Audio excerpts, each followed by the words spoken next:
GST 3B में एक important update initiate हो गया, इम्पोर्टेंट अपडेट आ गया है।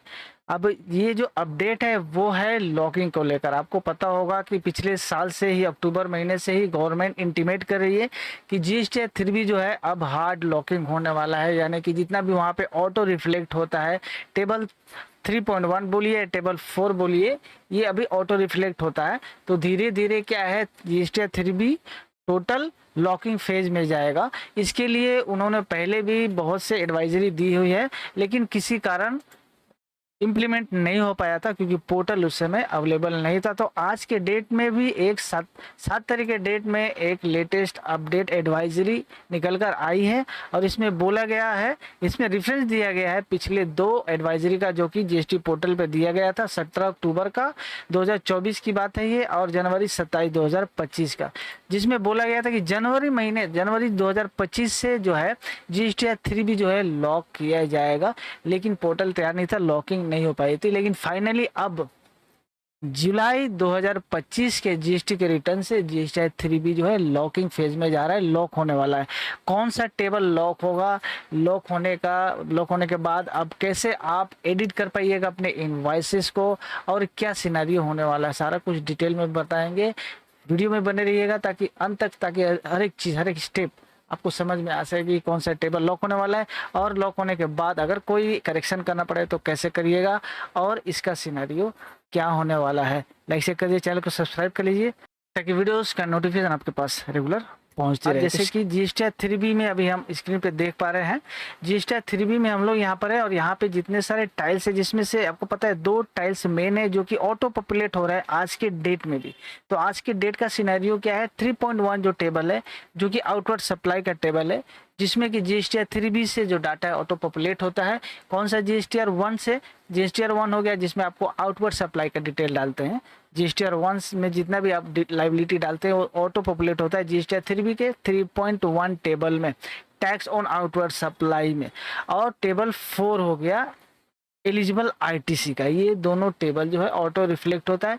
टेबल 4 जो होता है वो जो जीएसटी 2B के बेसिस पे होता है, आईएमएस को होकर आप एक्सेप्ट रिजेक्ट करने के बाद यहाँ पे रिफ्लेक्शन होता है, और आउटवर्ड सप्लाई का लॉयलिटी। ये 2 चीज़ जो है आज के डेट में रिफ्लेक्ट हो रही है, ऑटो पॉपुलेट हो रही है। लेकिन अभी तक क्या होता था कि आउटवर्ड सप्लाई और ये दोनों इनपुट वाला भी एडिटेबल है, मतलब आपको एडिट करने दिया जाता है। ऑटो रिफ्लेक्शन है लेकिन एडिट करने का ऑप्शन यहाँ पे है। फिगर अगर आप चाहें तो एडिट कर सकते हैं घुसने के बाद। जैसे मैं आपको 3.1 में जाकर दिखाता हूं तो ऐसा इंटरफेस आता है जहां पे आउटवर्ड सप्लाईज का डिटेल दिया जाता है, जीरो रेटेड, उसके बाद विदाउट जीरो रेटेड, ये सारा कुछ आपका एक्सपोर्ट वगैरह दिया रहता है। लेकिन यहाँ पे जो B2B सप्लाई है वो जो एडिटेबल होता है, ये सारे फिगर जो है आरसीएम का डिटेल वगैरह जो देते हैं, इसमें हम लोग सारे फिगर को आप एडिट कर सकते हैं क्योंकि लॉक नहीं रहता है यहाँ पे।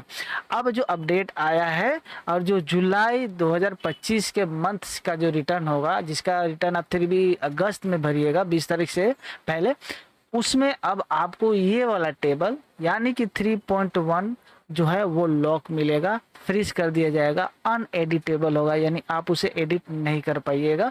इसके लिए अब फाइनल आज के डेट में एक एडवाइजरी पोर्टल पे यहाँ पे आ गई है और इसमें सारा कुछ बता दिया गया कि जुलाई मंथ का रिटर्न जो होगा, जो अगस्त में जाएगा, उसमें आपको आउटवर्ड सप्लाई का जो लाइबिलिटी जो ऑटो रिफ्लेक्ट होता है जीएसटी 1 से, वो अब फ्रीज कर दिया जाएगा, लॉक कर दिया जाएगा, उसे आप एडिट नहीं कर पाइएगा। अब इसके बाद दूसरा सवाल आता है कि भाई टैक्स पेयर मान लीजिए फ्रीज कर देगा, तो मान लीजिए कुछ गलती हुआ, जीएसटी 1 में गलती करके डाल दिया, गलत डाल दिया, किसी इनवॉइस का डिटेल गलत डाल दिया, तो करेक्शन कैसे करेगा भाई। तो करेक्शन करने के लिए अब आपके पास एक ही टूल रहेगा, वो है GSTR 1A। GSTR 1A क्या है, GSTR 1A होता है जो कि आपका GST 3B भरने से पहले और GSTR 1 भरने के बाद फाइल कर सकते हैं। जब आप 3B भर लेंगे तो वो इनएक्टिव हो जाता है। जैसे मैं आपको एक बार दिखा लेता हूँ, हम लोग बैक में जाते हैं और हम लोग अप्रैल मंथ का रिटर्न खोलते हैं। अप्रैल मंथ का रिटर्न ऑलरेडी फाइल हो गया है, तो वहाँ पे देखिएगा कि इनएक्टिव मिलेगा क्योंकि 3B हम लोगों ने फाइल कर दिया है। ये मंथ हम लोग सेलेक्ट करते हैं, अप्रैल मंथ में जाते हैं, यहाँ पे देख पा रहे हैं कि ये इनएक्टिव है। Amendment of outward supply of goods और सर्विसेज फॉर करेंट पीरियड, ये होता है करेंट पीरियड का अमेंडमेंट के लिए। जिस महीने का आप GSTR 1 भर चुके हैं, अगर GSTR 1 में लाइबिलिटी में कुछ गलती किए हैं, इनवॉइस में कुछ गलती की है, उस महीने का इनवॉइसेस को आप GSTR 1A के थ्रू अमेंड कर सकते हैं। अब उसमें क्या है, जब GSTR 1 में जो जाकर वहाँ पे जो अमेंडमेंट करते हैं वो अगले पीरियड में आप कर पाएंगे। लेकिन अगर उसी मंथ में अगर मान लीजिए गलती कर दी और उसी मंथ में आप चाहते हैं कि 3B में रिफ्लेक्ट हो जाए करेक्शन के साथ, तो आपको GSTR 1A के थ्रू आपका जो इन्वॉइस है जिसको आप ठीक करना चाह रहे हैं या जो भी जो है अमेंडमेंट, वो आप यहाँ से कर पाएंगे। अब क्या है, 3B में जाकर डायरेक्टली 3B में जैसे जाकर 3.1 वाला टेबल लॉक है उसे आप एडिट नहीं कर पाइएगा। तो ये फाइनल आ गया है, ये फाइनल अपडेट काफ़ी अवेटेड था। अब इसके फ्यूचर में स्टेप बाय स्टेप आगे भी ये GSTR 3B जो है लॉकिंग फेज में जाने वाला है। लेकिन एज ऑफ नाउ अभी तक हम लोग क्या है, अभी हम लोग रिटर्न भरेंगे मई मंथ का, ऑलरेडी आपने अप्रैल का भर दिया है, मई मंथ का भरेंगे, उसके बाद जून का भरेंगे, उसके बाद वाला जो रिटर्न होगा जुलाई का, जिसका GSTR 3B आप अगस्त में डालिएगा, उसके लिए अब ये एक्टिव हो जाएगा, पोर्टल पे आ जाएगा। अभी फिलहाल ये 2 मंथ के लिए अभी भी मई और जून के लिए अभी आपको एडिट करने को मिलेगा। इसमें आप एडिट कर पाएंगे आउटवर्ड सप्लाई का डिटेल 3B में, लेकिन उसके बाद वाला जो जुलाई वाला रिटर्न है उससे ये लॉक हो जाएगा। तो ये अपडेट आया, ये बहुत ही ज़्यादा इंपॉर्टेंट अपडेट है।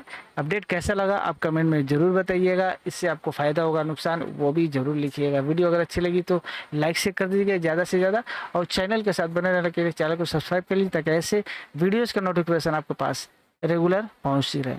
खत्म करते हैं इस वीडियो को, मिलते हैं नेक्स्ट वीडियो में, तब तक के लिए थैंक्स फॉर वॉचिंग।